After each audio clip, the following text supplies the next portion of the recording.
All right. Hello, everybody, and welcome to the Metrics That Matter Summit. So very excited to have you all here today for a series of back-to-back sessions where we're going to be talking about all things education metrics. And so very excited for the lineup of speakers today. We'll keep you kind of moving through each of these sessions. So this first session is on how to establish business outcomes for your education program. So we know very important that our education initiatives tie to the metrics that matter most to our company. And so that's what this session is going to be all about. So before we get started, just a little bit of housekeeping here. So the first thing to be aware of is that this webinar is being recorded, right? We get that question a lot. So the webinar is being recorded, and you're actually going to find it right here where you are right now. This page that you're on, that's where the recording is going to be. You'll also get that by email. There's a Q&A box, so if you might have to scroll a little bit underneath the video, but under the video, you'll see a host of things there. So there's an opportunity for you to ask questions. So each of our speakers has graciously offered to answer your questions. So we're going to have some Q&A toward the end of our session here today. You can put your questions there. You'll see a section there for attachments. So if you want to download slides from the session, we put together a guide to metrics that you can download down there as well. There's also a place where you can leave us some feedbacks, let us know what you liked, what you want to hear more about.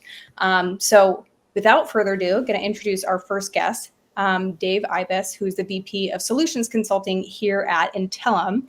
I'm going to let him take it away, introduce himself, and I think Dave has some fun things prepared for you today. Hopefully.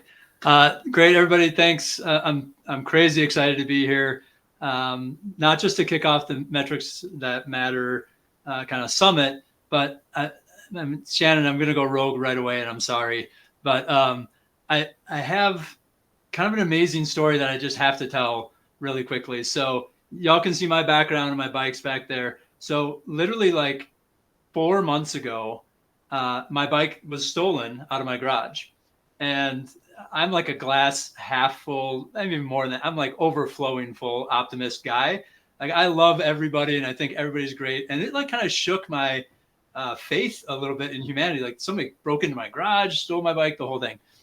Literally yesterday, after 4 months, I got a phone call from the police that they had sort of found the bike.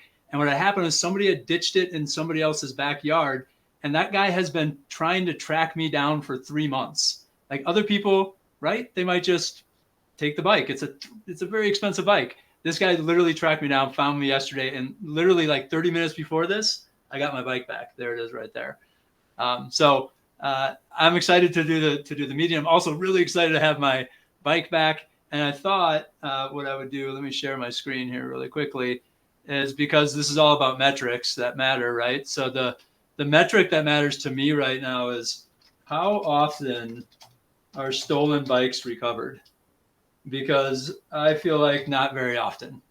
So let's see what ChatGPT has to say, because if you're anything like me, I use it for everything. So, 5 to 20%. I would say it's probably around 5%. And after 4 months, there's no way that it's 5%. It's probably more in like the 1% range. So that's the metric that matters to me. We're going to get back to business outcomes, but man, I'm really excited about it. You can probably tell. Last thing, actually, as long as I'm at ChatGPT, I don't know if y'all use it as much as I do, but when I first got here, Greg Rose, who's our CXO, one of the first things he talked to me about was business outcomes. That's what we're going to be talking about today. It's something that's near and dear to my heart, but it certainly was to his as well. And he kind of gave me this whole framework that we're going to be going through today. But what it was really like. Well, it wasn't. I would say it was the first thing that he talked to me about, but it really wasn't. The first thing he talked to me about was how Guns N' Roses is the greatest rock band of all time. Or no, I'm sorry, Appetite for Destruction is the greatest rock album of all time. But after that, and if you ever get into conversation with him, don't debate him because he's like serious about it. But after that is when he got into business outcomes. And so he asked me to do a presentation for the sales team and kind of gave me this framework. And that's what we're going to be going through today. And in the past, to create an image for that, I would have just gone into Figma or Photoshop. And I'm like, no, we have ChatGPT. I can totally use ChatGPT to do this. And so you guys are going to see my whole history here. So I went into here and I said, I know that there's a way that I can actually create the image. Oh, and ChatGPT might be failing me. Oh, let's see. Come on, baby. Okay, well, you will see the outcome of it. I don't know why it's not working for me, but I'll try refreshing because it's good enough. Okay, good. There we go. So I had this vision. I was like, I want to make it edgy, biz outcomes. And so I went in here typed it in and said, I want graffiti on a wall. And I don't know what that is, but that's not a word. It biz ooms. And you can see I'm kind of like being nice at first. I'm like, yeah, that's close ChatGPT, but let's make it outcomes. And then it kind of turned it into a big something. And as you can see, it just kept iterating, and it had a really hard time coming up with, like in this one, it just forgot the I, put an extra E in there. It had a really hard time coming up with the actual image, but eventually we got to something that, close enough. So this was the image that I put. So just for any of those graphic designers or instructional designers out there, they're thinking like OpenAI, ChatGPT, or robots are coming to take your jobs. Like, I'm not sure that they're quite there yet. So anyways, that's my whole intro. Shannon, we can go back into the slides and go through the agenda, but happy to be here, and hope that was a fun way to kind of start the meeting off. It was a good reminder that AI is, not coming to take our jobs anytime soon. Might be able to correct some spelling in text, but definitely not in visuals. All right. So maybe give us a little overview of what we're going to talk about today. And then I think we have some activities planned as well. Yeah, absolutely. So over the next, 30 minutes or so, we'll talk about actually defining what business outcomes are. We'll do that right after this slide. We'll go into why they matter, I guess, why they matter to us, why they should matter to you as well. I talked about this kind of simplified framework that Greg and team had sort of presented to me at one point, but it was really just from like customer feedback and talking to the field and really just trying to distill it down into a simplified framework of how we could get to the business outcomes that you're looking to achieve with an education platform. It's really like about cutting through the noise. We'll talk about how we can tie those into the metrics. So what are the metrics that we use to really measure the effectiveness of those business outcomes? A little bit of a use case walkthrough, and then again, how we can actually apply this, or how you can apply it in real life. So that's the basic agenda.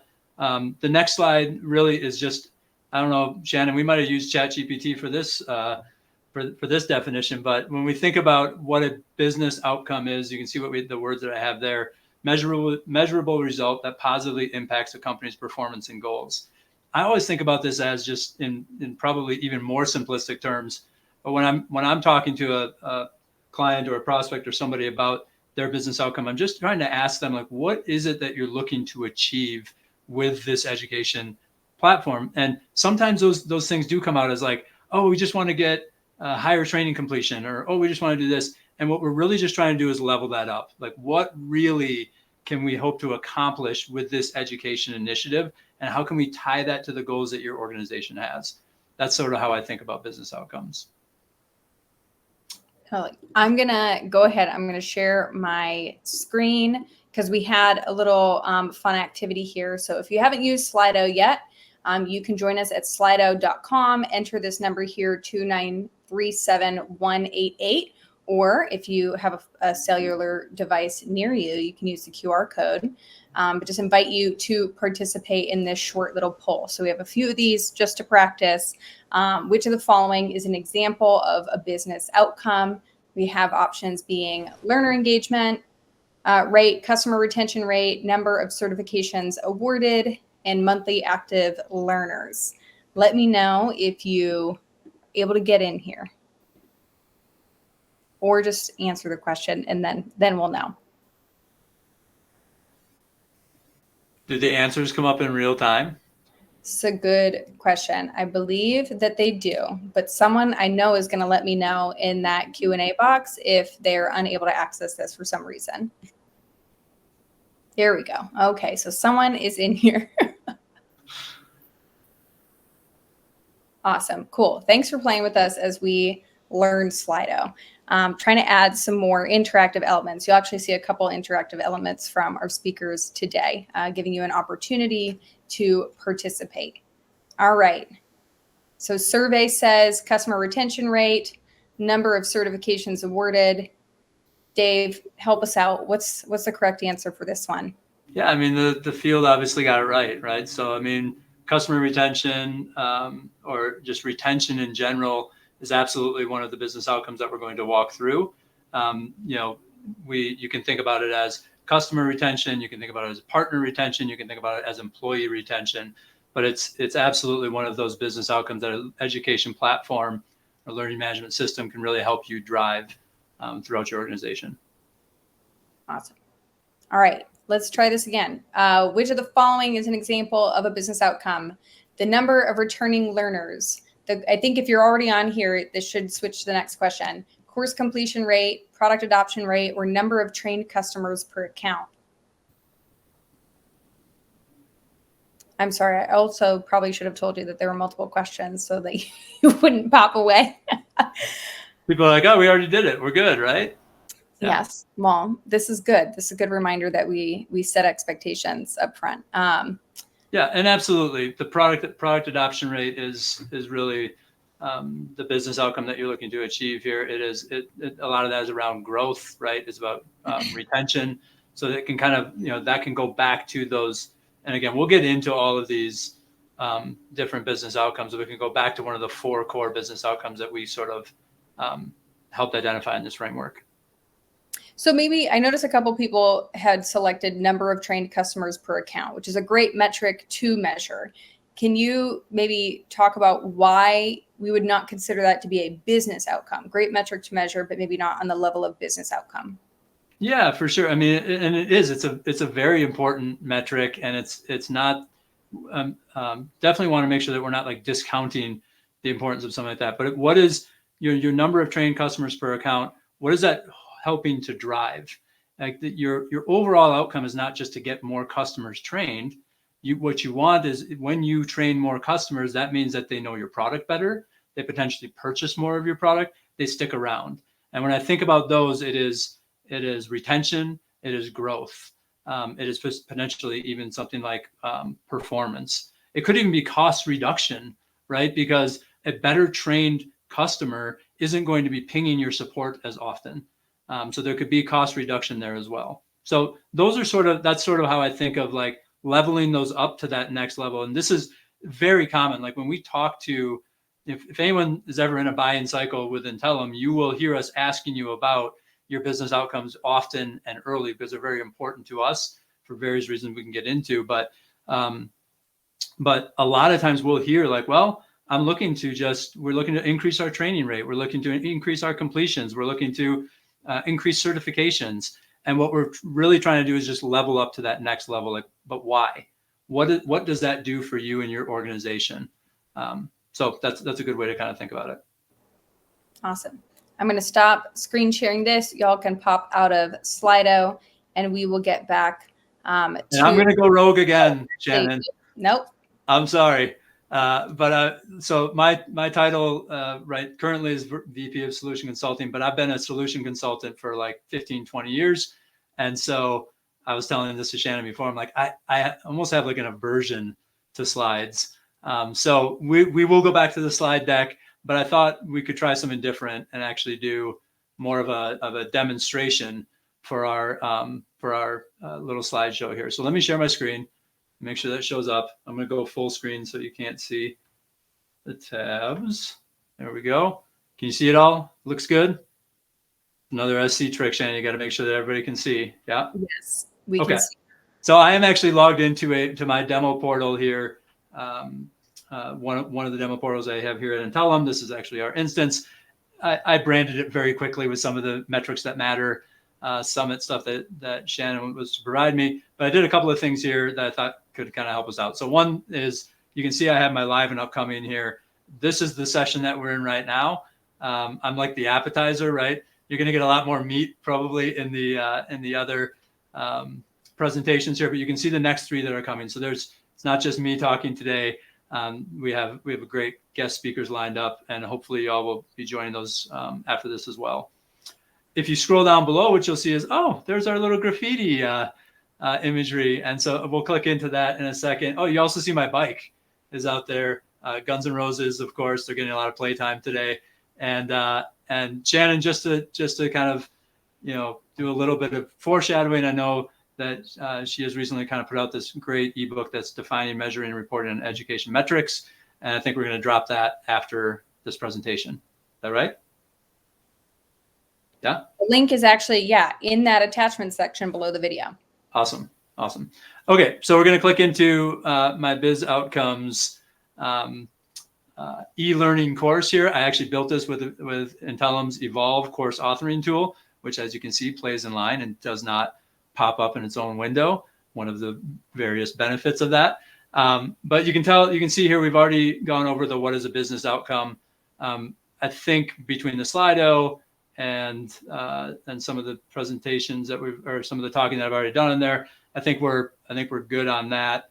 I'll go through it a little bit more, but like a measurable result that positively impacts the company's performance and goals.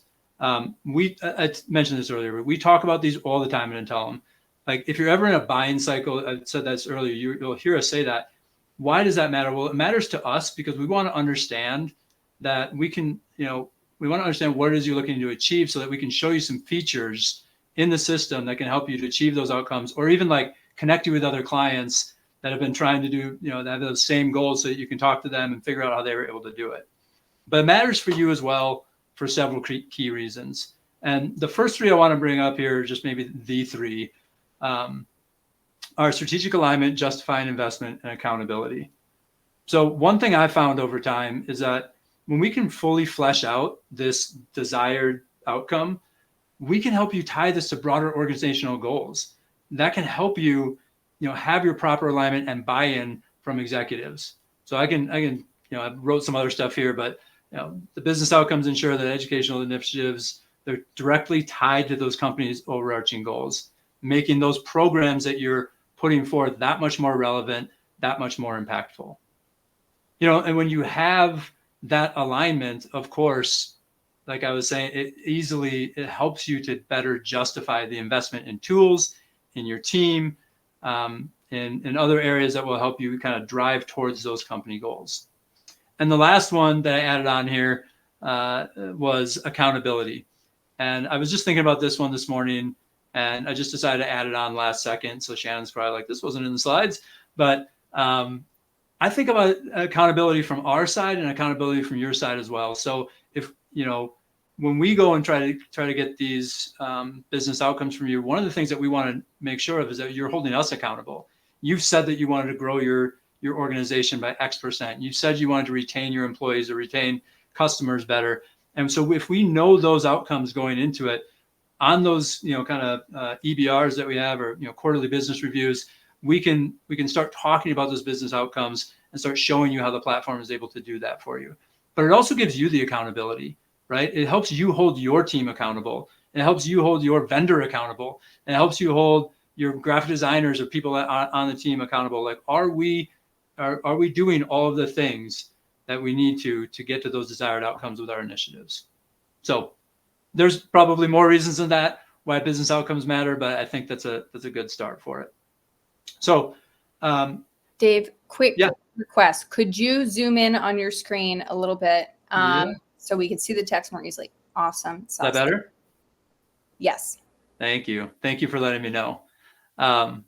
Okay, so talking about why they matter, let's move on to actually the framework. And this is really where Greg was talking to me about, like, hey, when we think about business outcomes, we hear a lot of different things. When I ask people this question, I don't usually say, like, what's the business outcome you're looking to achieve? We usually try to get to it, but a lot of times the answers can just run the gamut. It's from like uber specific to overly generic, or even like wildly personal. Like, I don't know, I need to do this in order to advance my career. But ultimately, there are typically like four main categories that they can all be bucketed into, and that's what we'll talk about. And you've heard me, I think I've mentioned all of them already in my talk track. So growth is the first one we'll talk about. When you think about growth, this could be growth in your customer base. It could be revenue growth, increasing revenue, increasing product activation, increasing those active users. Those are all examples of growth and how education can really help drive those different areas. The next one that we typically talk about is retention. So a lot of times people just think about this just from an employee perspective. Look, we're looking to retain employees, better skilled or better trained employees typically stick around longer. That's true. But I think a lot of this comes back to customer as well. So you want to reduce churn. You want to improve sentiment. You want to increase product adoption. Those are all examples of these kind of types of business outcomes that you can get with retention. The next two that I have, performance, I think is a pretty easy one to understand as well. Again, increasing that ramp time or time to value, increasing the goal attainment, or again, enhancing skills and proficiency. I think about this all the time of enhancing the skills, not just of your employees, but like of your partners. You have your partners that are out there talking about your organization. They're out there maybe reselling. It's a channel partner, it's a reseller, it's an integration partner. You can really help enhance those skills and get them time to value even quicker.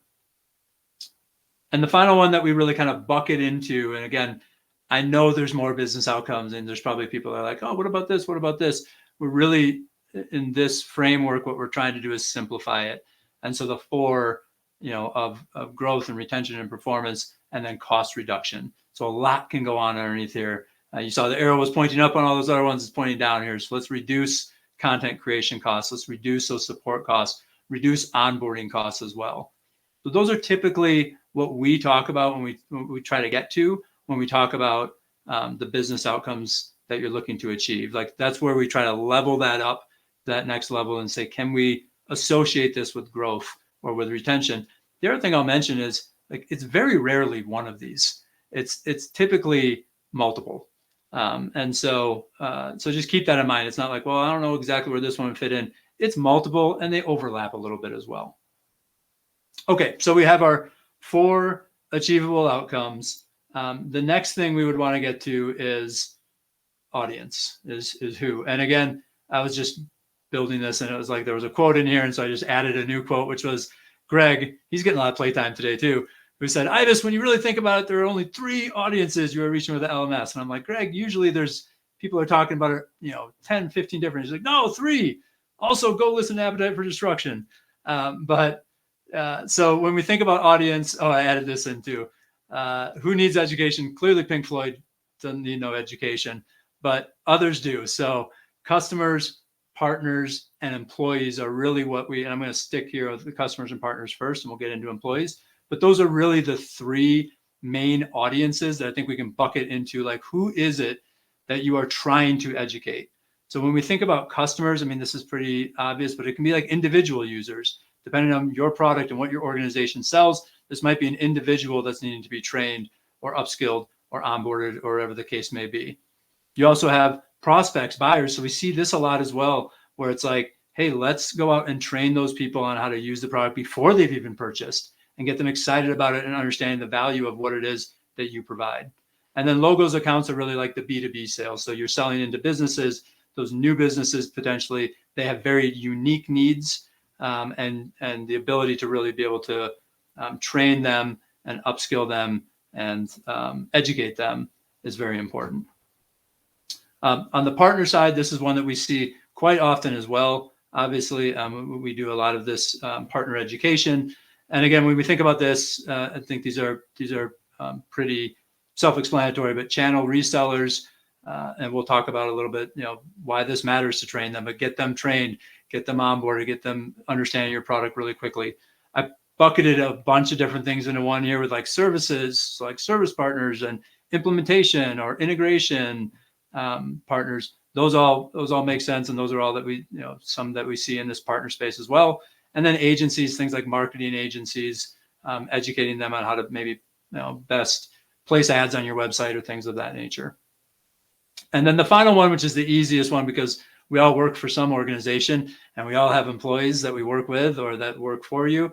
But where we see a lot of focus on the employees is on, all internal employees, which maybe I'm calling frontline there, but the sales team. I mean, part of my job is in sales enablement, so it's kind of near and dear to my heart, but really like upskilling the sales team, onboarding the sales team, that is a sure way to help drive growth within your organization. Customer support as well. I mean, we talked about this a little bit earlier, but when your customer support team is better trained and better educated on objections or on issues or on just your product in general, those questions get answered the first time. And sometimes that leads to less, it can lead to cost reduction. It can lead to better retention. And so again, just some examples of what we're thinking about there from employees, but certainly it can just be all employees as well. We've all taken anti-sexual harassment training or anti-workplace discrimination training, and that's certainly an education initiative as well. Okay, anything, Shannon, if you ever want to add anything in here, let me know, because it does feel like, yeah. No, I mean, I'm just full of jokes. So I was going to say, I'm so glad that you put anti in front of that, because people usually just say workplace harassment training, which sounds like we all have an annual requirement to learn how to harass people. That's right. That's right. You always have to put the anti in. I learned that years ago. Okay, so what do we have? What have we gone through so far? We've gone through our 4 business outcomes that we look to achieve. We talked about who needs education. It wasn't Pink Floyd, but it was your customers, partners, and employees. The final one that I'll sort of drill into, and I might have to go a little bit bigger on this. This isn't my favorite thing that I built out in here, but it works. So my 4 use cases. So again, all of this is about cutting through the noise. Whenever we talk to people and we talked about what's your use case, it can run the gamut. So this is not the only 4, but I think we can bucket them into them. So the first one is onboarding. I love this one because I think that it's just a really easy one for everybody to understand. And it is absolutely where you can get a lot of bang for your buck here. So I'm going to click into it. I have a little blurb on it, but it's like integrate new hires, customers, or partners with a focused learning journey. This, generally it has a defined timed endpoint. There's a start and there's a finish to it, and we're trying to achieve something within a specific time frame. I used to work in recruiting and used to always say that, like, onboarding is like your first impression of the organization, and it's so important to get it right. Employees know within the first 30, 60, 90 days whether they made a good decision to go with your organization, and a lot of that is based on the onboarding. That's on the employee side. On the customer side, it has even a much broader impact, a much more important impact, which is a lot of time that onboarding process defines what their experience is going to be with your organization. So ensuring that you have great product onboarding training for them, resources for them to understand the value and your system in general, and just how to use it, it drives all of that. It drives growth, it drives retention, all those things that you're looking to do. So onboarding is an important one. Skills and enablement. Again, this is really all about upskilling. So, whether that's your customers, your partners, your sales team, employees, it's another very common use case that we hear. Again, this is generally ongoing, no real defined time frame or endpoint. You're always looking to upskill. This is certainly important internally where people don't want to be in a dead-end job, but it's super important as well for your partners, even for your customers, to just get better and better at that product or at their knowledge of it. And when they get upskilled, they can potentially bring more revenue into your organization. The last 2 here, certification. And I'm leery. I don't know how much time I have, Shannon, so you have to tell me if I'm going over time, because I tend to talk. But certification is all about, and this is something that we do all the time for most of our clients. It's all about providing that path towards mastery in a skill, a product, or a topic. Absolutely, there's usually a time period around this. And the nice thing that typically people want to do is they want to share those credentials, like say on LinkedIn, something that we can certainly help with. But yeah, certification, whether that be for partners, okay, you're a partner, you're going to be implementing or integrating with our platform. They need to be certified in order to actually have the capability or the ability to do those different tasks. So that's a very common use case that we see. And the last one, of course, is compliance. This is the anti-sexual harassment that Shannon was talking about. That can be just meeting those operational, business, or industry standards. But of course, compliance can also go outside of the employee space. So that can absolutely go into the external audience of partners and customers as well. And there can certainly be, compliance is like ongoing. There is no endpoint either. And it's usually, as you all know, scheduled, and there's due dates, and there's mean emails when you are behind in your compliance training. Okay, what have we done so far? So I think it's time to sort of put it all together. Before we do that, Shannon's much more of a learning person, I think, than I am. And she was the one that was telling me, I think, Shannon, you have it on like a sticker that's like a PowerPoint is not training. Mm-hmm. And one of the things that we always talk about is like, you have to have a knowledge check. So I can't see anybody else out there other than you. So I'm going to pick on you. But for our quick knowledge check here, which of these is not a component of the business outcome framework? Is it the use case, which we've gone through? Is it business outcomes? Is it the audience? Or is it Guns N' Roses? I don't know. It's a tough one.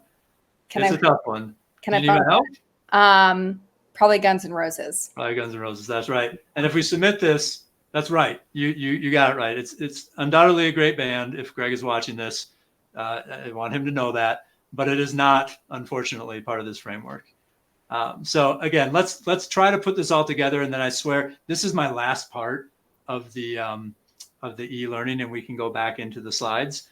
But I kind of wanted to put this together in a unique way. So we have the use case that we've gone through. We have audiences. We have the associated business outcome. The fourth area that we haven't dove into in too much is like, what are those metrics that they're measured by?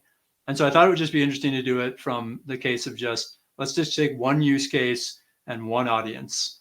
And so again, Shannon, this is where you can help me. So let's take the use case of onboarding for the audience of customers. So we are onboarding your customers, and the business outcome that you're looking to achieve is account growth. What is the area? What are the metrics that would most define account growth? Is it contract value? Is it revenue per user, churn rate, cost per user? I'm going to say, well, onboarding, I feel like all of those could be, right? Like revenue per user. We could look at a number of different metrics, which I think is part of what made that earlier quiz kind of hard. Is there could be multiple things that we're tracking and measuring that then roll up to retention, revenue, performance, cost reduction. But if you're looking at growing if your real business outcome is to grow that account, what you're really wanting to look at is that revenue per user and that contract value. And when you use education in a specific way, you can really tie those education initiatives directly to you can see like, oh, we're training them better. You're right. Like they're retaining, they're sticking around. That's another business outcome, but they're growing in that account as well. An educated customer typically starts trusting your platform, starts trusting your services, starts trusting your product, and will purchase more, and that contract value goes up, or that revenue per user goes up as well. When we think about customer onboarding, and to your point, like the other outcome would be retention. So certainly a better trained customer sticks around longer. They understand the value, they understand what it is you're looking to do, and they stick with it. They don't fly off to some other product or service. And so when we think about measuring, how do we measure for retention? What we're really looking at there is your churn rate, right? So how often are people actually leaving and going somewhere else? Can we affect that churn rate and decrease it a bit through education initiatives? And then the final outcome that I just put on here was cost reduction, right? So again, we're onboarding the customers. Why are we onboarding them? Maybe it is for an overall cost reduction. And a great metric for that is just cost per user. And so you're really looking to drive that cost per user down by, again, educating them, getting them up to speed, and reducing the cost of support and everything else. And oh, look at that! I got my correct. Oh, you bam, right into the slide. Yes. So those are some of them. You can see. Look, I had this nice e-learning course that we just all got to go through. Now we're back in these slides. Well, it'll be as cool. People can download. You can download the slides, so you have access to this, and that guide that's in the attachments too. Y'all can access some of these, like how they all tie together. I love you putting this back up because I wanted to go through these as well. I really just went through the customer training, but again, we can look here to see, again, for onboarding of partners, what are we really looking to achieve? And that's a lot. It's, some of those things are the same, but it's like upskilling performance, it's reducing costs, it's getting to that time to value that much quicker, that ramp time that much quicker, so that they can go out. And I would argue growth is in here as well, because they can go out and potentially go resell or start putting you in front of other customers. And that's just going to grow revenue within your organization as well. And then the final one, which again is an easy one to understand here, is the employees. So a well-trained employee, somebody that understands what it is that their role is made up to be, where it is that they're looking to go in the organization, giving them sort of a way to grow inside of your organization absolutely helps with retention. It can help with performance in their role. So you're getting more out of them in those different roles. And it certainly can help reduce costs as well. There's nothing more expensive than hiring, and all the money that goes into onboarding and hiring new employees. Same thing I would say with partners, but there's a lot of cost reduction that can go on there because you're retaining those employees. I would also say there's a lot of cost reduction that can go on with better trained support people in your organization, because again, you're reducing the number of support potentially that they need. If you're putting the right training, I mean, this is a little bit outside of onboarding, but if you have the right resources and the right training for your customers, they're not going to support as often. They have live training, or they have different avenues to be able to get to that information. So those were all of we have actually, I don't think it's in these slides, but happy to talk to anybody about it anytime. I have slides built out that are for each one of the use cases. We just really touched on onboarding, but for any of the other use cases that I talked about, we have slides that kind of do the same thing and walk through those business outcomes and how they're measured as well. Awesome. I know we have kind of one section here, and then we'll move into Q&A. I also just want to, our next session is with Debbie Smith, and she's going to be talking about how to present your metrics to leadership, right? So one thing that's like very obvious to me looking at this is there's a lot of audiences, use cases, things that we can measure, and it can feel like metric overwhelm and overload.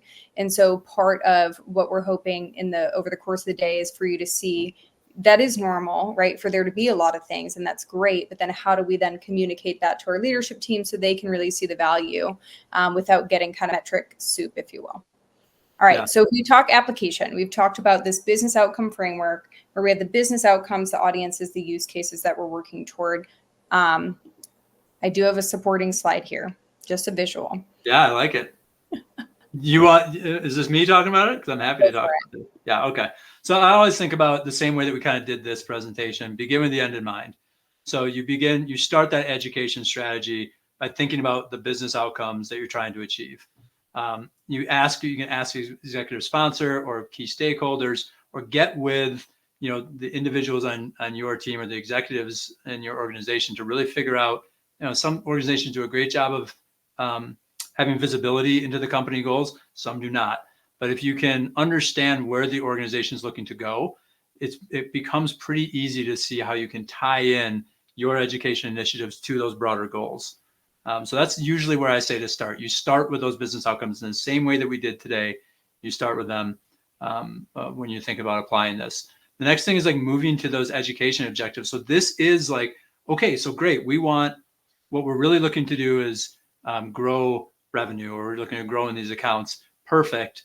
How are we going to do that? How is education going to apply that? And so then I would think about creating those learning objectives that tie to those outcomes. So this is where, like, yes, increasing training completion percentage, or increasing the time to value in onboarding, or increasing product adoption or knowledge of the platform kind of come in. Like the more that you can increase those things from a learning objective standpoint, they tree up to growth, or they tree up to retention, or they tree up to cost reduction. So it's really about, again, you start with the business outcomes, then you can move down into those learning objectives. And then the third thing that we see here is, like we said, establishing those clear measurements. So establish measures for how you're going to track these initiatives, if you will.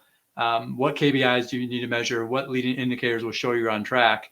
And I probably don't have, we're up at time. So the last thing I was going to talk about, or even show in our platform, just so as sort of a last second commercial, because I have an Intellum shirt on and I kind of feel like I have to, is I talked about how important these are to us. We are, I think, the only learning education platform I know of that has actually built this into our platform. So when you go live, if you go live on Intellum, you have an area there. It's called initiatives. And we actually have a wizard to walk you through a lot of what I've talked about today. In fact, at one point I was like, maybe I'll just show this and talk to it, but I went a different direction. But we have the ability to, like, what is it you're looking to achieve? What is the audience you're looking to train? And then based off of all of that information that you provide us, we will serve up some of these metrics for you from the learning perspective. So it makes it really nice, easy to be able to see, what's the efficacy of your training? Are you actually able to get to those goals? But I won't pop over there, Shannon. I've probably done enough Intellum commercial. And I see that we're at 40 minutes already. I think that's all I had. I think that's our last slide. Any questions from the group? Yes. Well, I'm going to make a quick plug before we get into the Q&A, that underneath this video, you'll see a little thing called Rate This. That's an opportunity for you to let us know, what do you like? What could we do better? And what do you want to hear about? So we read every single comment that comes through, and your input does inform, like who we bring on, what we talk about. So I want to encourage everybody to do that. And now we're going to move into Q&A. I'm going to end the slides there. I'm going to pull open the questions, and I'm going to start. Nick had a question about how do you measure, or how do you attribute the change or impact in a business outcome? So if we're looking at that bigger picture, how do you measure it directly to learning? So how do you isolate whether people completing courses or better quiz scores is directly related to greater retention, more so than potentially other factors?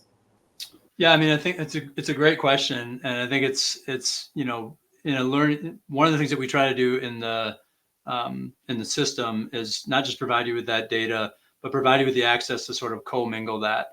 And so what we've seen, commingle it with the data of, like, here's the growth that we've had during this time period, if you will.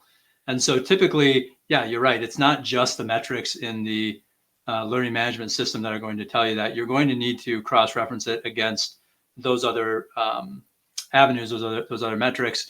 And typically what we've seen is, like, okay, if we've had this training completion, or if we have been focused on this audience for this period of time, and we've been able to drive those completion percentages during that period of time, you commingle that with what is the revenue growth.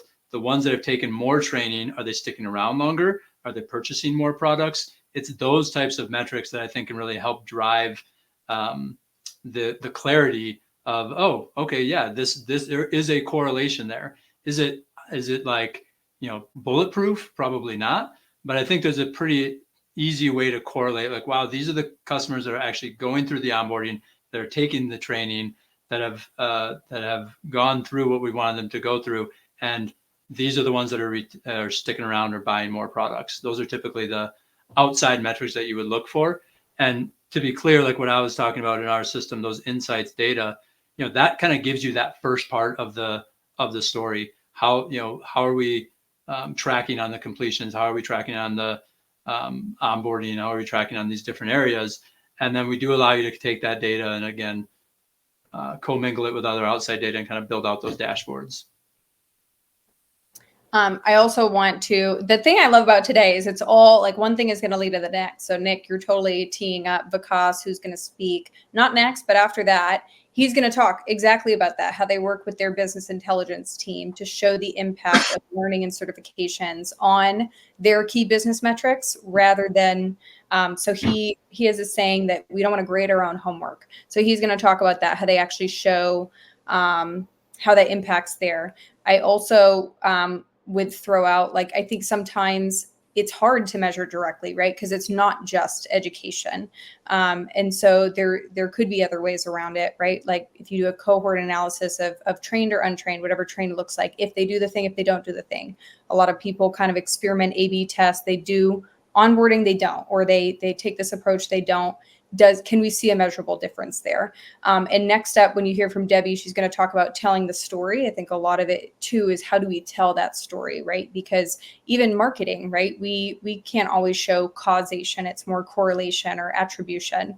So a lot of this is about telling the story. So again, like these are all leading into the next thing. Okay.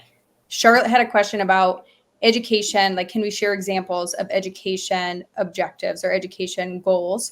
And I actually was like, that ebook in the attachments has like several pages of leading and lagging indicators for education. So you can have a whole list there, and like reference it and look at, how does that tie to some of these different business outcomes that we've talked about, different use cases.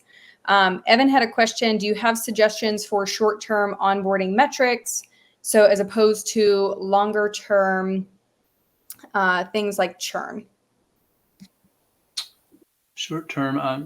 Do you have any ideas on that, Shannon? Yeah, I was thinking I think you can measure that time to value, right? So we think of time to value sometimes in employees, like time to productivity or ramp time, but it can also be for customers or partners. How quickly are they getting to value? If your product has like an aha moment, like what is that thing that customers need to do? So I worked for this company that did email testing and development, and we knew if they ran email previews, right? Like seeing what your email is going to look like, how it renders in different browsers, different email clients. Like if you just did that was the value metric, that was what they bought it for. And if we could get you to that as quickly as possible, like, yes, introduce you to other parts of the platform, but like that is the goal. So we want to get you there as quickly as possible. So I think those are some like leading things that you can do. If anybody else has suggestions too, like throw in the questions, I'll say those out loud. Okay, James has a question. How do you handle this situation where sales says there's too much content? Do you develop separate product training for both sales and customer experience? And any recommendations on how to handle this as a small team? Yeah, I mean, I'm a pretty small team over here as well, so that's a question near and dear to my heart. Yeah, I mean, we do, or I have seen it in the past of developing different content for different audiences. So, the sales team, as opposed to the customer training, typically needs something a little bit different. And I think there is a reality of like less is more sometimes, and focused training on the areas that are most important, that are going to help them drive growth. So you think about, like, for us, a lot of it is, sure, people need to know the product training, but we need to really understand the messaging and the value of what we provide. And like, honestly, this presentation that we just did, and the presentation I did to sales, which was about like, how do we get to business outcomes and selling to business outcomes rather than feature function.